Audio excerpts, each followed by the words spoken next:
अस्सलाम वालेकुम बड़ भाई, रुको जरा।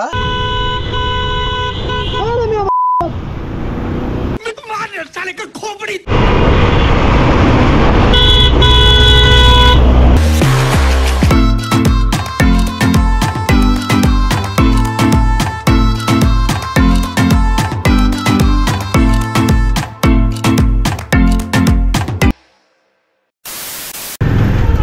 Assalamualaikum everyone, this is Shahid Hussain Labib. Welcome to my YouTube channel SH Labib. মানে আমার আসলে এই অলসতা আর লেট এটা কি কবে শেষ হবে আল্লাহই জানে, বুঝতেছি না।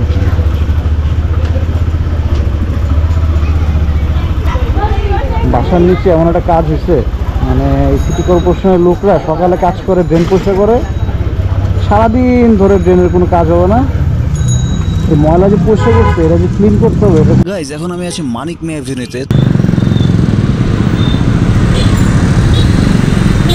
বের হয়ে গেলাম, একটু দেরি হয়ে গিয়েছে আসলে। এখন যাচ্ছি হেমায়তপুর আগে বয়লাপুর যাচ্ছি। তো আমার এই যে লেট অলওয়েজ আমার দেখা যাচ্ছে কোথাও না কোথাও প্রোগ্রাম থাকলে আমি একটু লেট করি, বের হয়ে যাই। কোনো না কোনো একটা কারণ থাকবে, বাসায় হয়তো কিছু কাজ করতেছি বা কোনো কাপড় গুছিয়ে থেকে দেরি হয়ে গেছে বা রেডি হবো, রেডিতে দেরি হয়ে গেছে।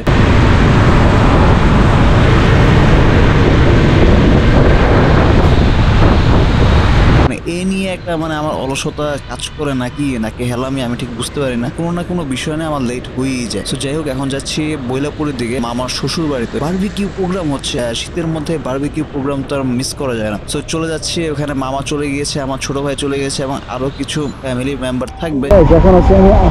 তো যাই বারবিকিউ পার্টি করে একটু শীতের মধ্যে, মানে আমাদের আব্বু আম্মারা যেটা বলে যে মুরগি পুরায় খাচ্ছে, এটা নিয়ে আবার পার্টি। আসলে কথা হচ্ছে এটা আমার বারবিকিউ বলতেছে, তারা বলতেছে মুরগি পুরাচ্ছে, একই কথা বলা যায়। তো এই পুরানোর মধ্যেই কিন্তু মজা আছে এবং শীতের মধ্যে কিন্তু এটা খুব বেশি, সব বাসায় বেশি বারবিকিউটা হয়ে থাকে। তো কি আর বলবো, লেট করে বের হয়ে গিয়েছি, সন্ধ্যার মধ্যে এখানে থাকার কথা ছিল। তো আজকে আর কোথাও যাইনি, মাত্র কিছুক্ষণ আগে বের হয়েছি। বের হয়ে এখন মাত্র আসার গেটে আসছি, জানি না কতক্ষণ লাগে। মানে আমার আসলে লেট, মানে আমি প্রতিটা কাজে লেট হয়ে যায়, মানে কোথাও যাব এই যে লেট হয়ে গেছে, মানে আমার মানে লেট ব্যাপারটা আমার এখান থেকে যাচ্ছেই না আমার কাছে। বাট আসলে দেরি হয়ে গিয়েছে এবং আসার গেটের মধ্যে এই যে জ্যামের মধ্যে পড়ে গিয়েছে, আসার গেটের জ্যাম যে কখন আমার ছাড়বে আল্লাহই জানে। আর এই যে প্রতিটা বিষয় আমার লেট, এবং ইভেন কি এই যে ভিডিও এডিট করতে বসে এর মধ্যে আমার লেট হয়ে যায়। কি আর বলবো ভাই, অবস্থা খুবই খারাপ যাচ্ছে। এই লেট আমার কাটছে না, শীঘ্রই এটাকে রিকভার করতে হবে।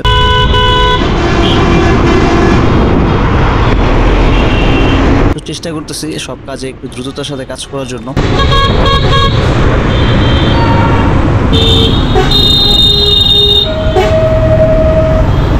আসার গেটের জ্যাম থেকে অবশেষে বের হয়ে পড়লাম। এখন আছি আমি কলেজ গেটের দিকে এবং কলেজ গেটের রাস্তা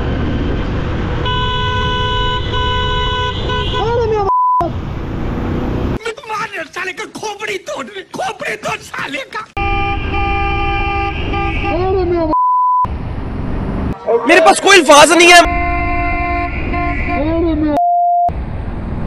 কি বলবো ভাই, এই মানে ঢাকা শহরের সবচেয়ে বেশি কি বলবো বিরক্তিকর একটা বিষয় হচ্ছে রোডের মাঝখান দিয়ে রাস্তা পারাবার হওয়া। হয়তো সে সিগন্যাল দিয়ে পার হোক, হয়তো সে জেব্রা ক্রসিং দিয়ে পার হোক বা ফুট ওভার ব্রিজ ব্যবহার করুক, কিচ্ছু না, জাস্ট রাস্তার মাঝখানে দেখবে যে ওই পারে আমি পার হতে পারবো, সে ইনস্ট্যান্ট দৌড় দিবে বা ইনস্ট্যান্ট কোনোভাবে সে যাওয়ার চেষ্টা করবে। বাট এটা তো রিস্ক, বিশেষ করে 2 চাকা 3 চাকার জন্য বেশি রিস্ক। কেন মাঝখান দিয়ে রাস্তাটা পার হয়? আপনাদের মাথায় কি কমন সেন্স বলতে কিছু নাই?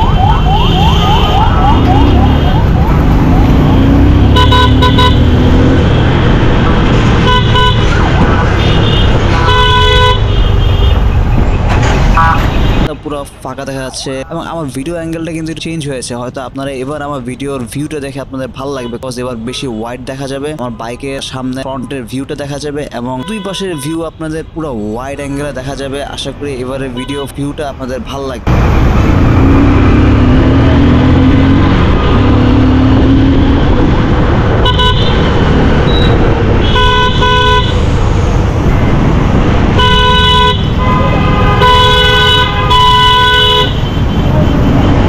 যদি ভালো লেগে থাকে অবশ্যই কমেন্ট করে জানাবেন যে এবারের ভিডিও অ্যাঙ্গেলটা আমার ঠিক আছে কিনা। সো এখন এই যে কলেজ গেট পার করে এখন শ্যামলী দিকে যাচ্ছি। পুরো রাস্তা মোটামুটি ভালোই ছিল, মাদারপুরটা সেখানে একটু জ্যামে পড়ে গেছে। কি একটা অবস্থা, মানুষজন এই কবে যে ঠিক হবে এগুলো আমি বুঝি না। মানে এটা একটা বলা যায় মেইন রোড, হাই রোড। এই রোডের মাঝখানে যদি মানুষ যাওয়া আসা করে হুটহাট করে, মানে হুট করে যায়, সামনে হুট করে আসে, আমি বুঝলাম না ভাই। 2 চাকা তো, এটা তো হুট করে ব্রেক করলে হবে না। আর শুধু বাইকের জন্য না, এটা তো বাসেও হইতে পারে বা প্রাইভেট কারও হইতে পারে। তবে যে এই জাতি ঠিক হবে আল্লাহই জানে। এবং এইটা তো খুব ব্যস্ততম একটা সড়ক, এবং এই রোডের মধ্যে যদি আপনি মাঝখান দিয়ে মানে পারাপার হতে যান, একটা গাড়ির স্পিড মিনিমাম 60-70 থাকে, ইনস্ট্যান্ট ব্রেকে একটা দুর্ঘটনা ঘটাটা এটা স্বাভাবিক। আমি জানি না কিভাবে মানুষজন রাস্তাটা পার হয়। প্লিজ আপনারা এরকম হুটহাট রাস্তা পার হবেন না এবং আমাদেরকে বিপদে ফেলবেন না। বিকজ আমরা যারা বাইক চালাই বা যারা গাড়ি চালাচ্ছে, যারা বাস চালাচ্ছে, হুট করে ব্রেক করাটাও কিন্তু রিস্ক। আসসালামু আলাইকুম বড় ভাই। रुको जरा, मेरे पास कोई अल्फाज नहीं है। कौन है ये लोग, कहां से आते हैं? রাস্তা মাঝখানে এসে পড়ে, কি একটা অবস্থা! ও আল্লাহ, বাইক চালাবো নাকি তাদের সেভ করবো, আমি এটাই বুঝি না।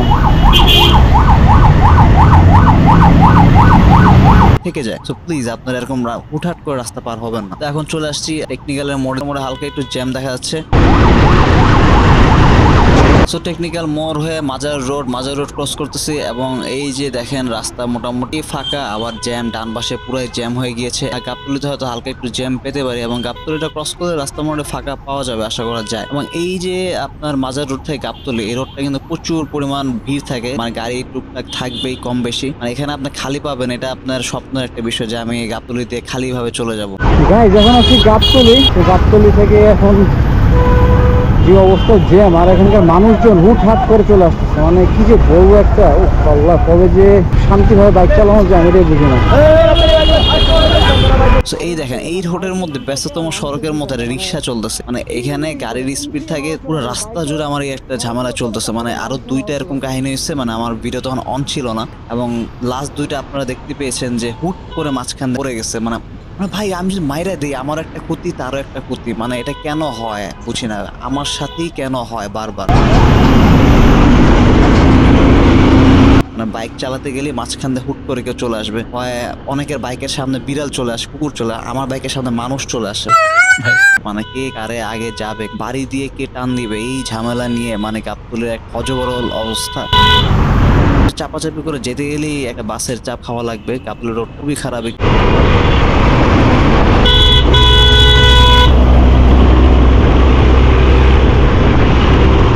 সাবধানের সাথে আপনি বাইক চালাবেন গাবতলী রোডে। এখানকার বাস মানে কারো মানে না, এরা মনে নিজেদের মধ্যেই চলে, যে যারে পারে আগে চলে যাবে। প্রতিযোগিতা লেগে যায় মনে হয় এই রোডটার মধ্যে।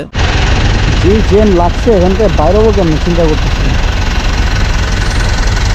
কথা বলতে না বলতেই পড়ে গেলাম জ্যামে। এখন যে কবে যাব আল্লাহ জানে। কি একটা অবস্থা, বাম পাশে একটু ফাঁকা দেখা যাচ্ছে, ওস্তাদ তো টান দিচ্ছে। এই একটু ভাই আমি যে আমার যেতে দেন ভাই, চলে যাই আমি বাইরে বের হয়ে এখান থেকে। বাম পাশে এই যে এই রোডটা কিন্তু ইদানিং ধরে দেখতেছি বাম পাশে লেন ধরে যখন বাইক, সব বাইকের সাথে জয়েন হয়ে গেলাম, পুরো রাস্তা জ্যাম। কিভাবে যে বেরোবো আল্লাহ জানে।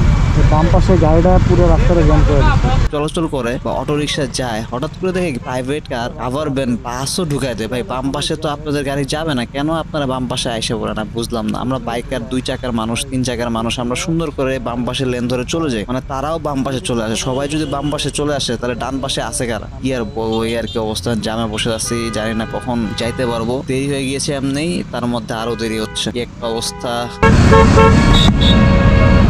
সো আস্তে আস্তে বাম পাশে লেন ধরে যায়, এবং প্রচুর ধুলা গাইজ। এখানে 3 জন নিয়ে বাইক চলাইতেছে। আল্লাহ, না আন্টি মনে পিছনে, তার মেয়ে মনে মাঝখানে। আল্লাহ তাদেরকে হেদায়েত দান করুক, কিভাবে যে তারা 3 জন এভাবে বাইক চালায়, তাও মহিলা মানুষকে নিয়ে। ভাই সেটা কুয়াশা না ধোঁয়াশা। আল্লাহ আল্লাহ মাফ করুক। আল্লাহ, বাম পাশের এই যে দেখেন বালুতে রাস্তার অবস্থা খারাপ। এখানে খুব সাবধানের সাথে একটু বাইক চালাচ্ছি। বাইক মানে জোরেও টানতে হয়, আস্তেও টানতে হয়, আর তার মধ্যে আমি করে ফেলেছি লেট, তো যার কারণে মাথায় আবার একটু চাপ। এই যে দেখেন ট্রাকের সাইড দিয়ে কোনো ভাবে চলে যাওয়ার চেষ্টা করছি। হ্যাঁ, চলে গিয়েছি, বের হয়ে পড়েছি। এবং বাম পাশে রাস্তা মোটামুটি ফাঁকাই পাচ্ছি, মনে হচ্ছে সামনে কোনো একটা বাস ঝামেলা পাকাইছে, না হলে কোনো একটা কিছু একটা হবে। পুরো রোড জ্যাম থাকার কথা না। ওই ভাই দেখি ভালোই টানতেছে, 3 জনকে নিয়ে আরামসে ভাই জ্যাম যেমনে ইচ্ছে এমনি বাইক চালাচ্ছে। বাপরে বাপ, ভাইয়ের কনফিডেন্স একের। যাক, এই যে দেখছেন যে আমি যেটা মনে করছিলাম, এই যে এই বাম পাশে একটা রোড গিয়েছে, তো এই যে পারাপার হওয়ার জন্য পুরা রোডটা ব্লক করে ফেলছে ওরা। মানে কি বলবো, আমাদের বাঙালি জাতিদের মধ্যে মনে একটা ঝামেলা আছে, মানে আমরা কেউ কাউকে ছাড় দেই না। তো এখান থেকে এখানে যাওয়ার জন্য পুরো রাস্তাটা জ্যাম করে ফেলছে। আল্লাহ, কি একটা অবস্থা! কি কার আগে যাবো এই প্রতিযোগিতায় লেগে যাই। তখন এক গাড়ি আরেক গাড়িকে ক্রস করলে একটু আমরা টানাটানি শুরু করে দেয়, মানে কেউ কাউকে আমরা ছাড় দেই না। এখন পুরো রোড কিন্তু ফাঁকা। এবং এই যে গাইস, এখন যে ধুলা দেখতে পাচ্ছেন, প্রচুর পরিমাণ ধুলা এখানে। এটা কিন্তু কুয়াশা না, এটা প্রচুর পরিমাণ ধুলা। রাস্তার কাজ চলতেছে, যার কারণে একটু বেশি ধুলা দেখা যাচ্ছে। তো শীত কিন্তু ভালোই আছে। কথা বলতে বলতে জানি না কই চলে গিয়েছে। আমি কথা বলতে বলতে আপনাদের সাথে অলরেডি বৈলাপুরের রাস্তায় ঢুকে পড়েছি এবং প্রচুর অন্ধকার, এবং অন্ধকারের মধ্যে আমার লাইট যথেষ্ট পরিমাণ কাজ করতেছে। ফগ লাইট তো লাগানো হয় না, আমার একটা ফগ লাইট লাগাইতে হবে। ফগ লাইট ছাড়া রাতে রাইড করা একটু প্যারাদায়ক। সো খুব শীঘ্রই একটা ফগ লাইট লাগানোর চেষ্টা করতেছে। লাইট না থাকলে বাইক চালানো একটু কষ্টকর হয়ে যায় রাত্রের জন্য। এবং আমার এই লাইটের আলোতে কতটুকু আলো দিচ্ছে আর আমি আপনাদেরকে কতটুকু দেখাতে পাচ্ছি আমি ঠিক জানি না।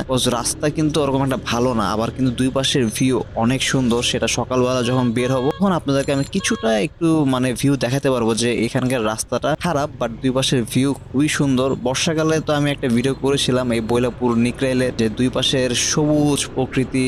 এই বড় ব্রিজটা পার করতেছি এবং এটা পার করার সময় কিন্তু অনেক শব্দ হয়, মানে পড়ে যাওয়া একটা ভয় থাকে। তো এই যে দেখেন রাস্তাটা কিন্তু ভালোই খারাপ। আমার হ্যান্ডেলের ডান দিক বাম দিক মুভ করাতে হয়তো বুঝতে পারতেছেন আমি কিভাবে মানে পাশ কাটিয়ে চলে যাচ্ছি। এবং যেতে যেতেই দেখি বিয়ের একটা বিশাল আয়োজন হয়ে গিয়েছে। বাট কথা হচ্ছে, নিজের বিয়ের থেকে মানুষের বিয়ের কিন্তু লাইটিং ভালোই লাগে দেখতে। গ্রামের বিয়ে অনেকদিন ধরে খায় না, কিন্তু বন্ধুরা বিয়ে করে না কেন? আর আজকাল তো মানুষ বিয়ে করে সব পালা, যার কারণে বিয়ে আর খাওয়া হচ্ছে না আমার। তো এই যে একটা বাজার ক্রস করতেছি, বাজার ক্রস করে এই যে স্পিড ব্রেকারটা পার করে ফেললাম। তো এই বৈলাপুরের রাস্তাটা কিন্তু মোটামুটি ফাঁকা এবং এখানে চুরি ছিনতাইটা খুব কম হয়, বাট আপনি বেশি রাত্রে করে আসবেন না। বেশি রাত্রে করে আসলে রাস্তাটা খারাপ। সো 10টা-11টা মিনিমাম আপনি এখান থেকে পারাপার হতে পারবেন, কোনো একটা ঝামেলা হয় না। এবং এখানকার ম্যাক্সিমাম মানুষই অটোর মাধ্যমে চলাচল করে। সামনে দেখতে পাচ্ছেন একটা ব্যাটারি চালিত অটো। और अगर तुम लोगों को ये वीडियो पसंद आई तो यार लाइक मार दो, और नहीं आई तब भी लाइक मार दो, क्योंकि फर्क नहीं पड़ता। सही बता रहा हूं, फर्क नहीं पड़ता, बस लाइक मार दो। और अगर तुम लोग नए हो तो सब्सक्राइब करो। वो जो लाल वाला बटन है उस पर कुछ भी फेंक के मारो, ये माइक फेंक के मारो, ये कैमरा फेंक के मारो।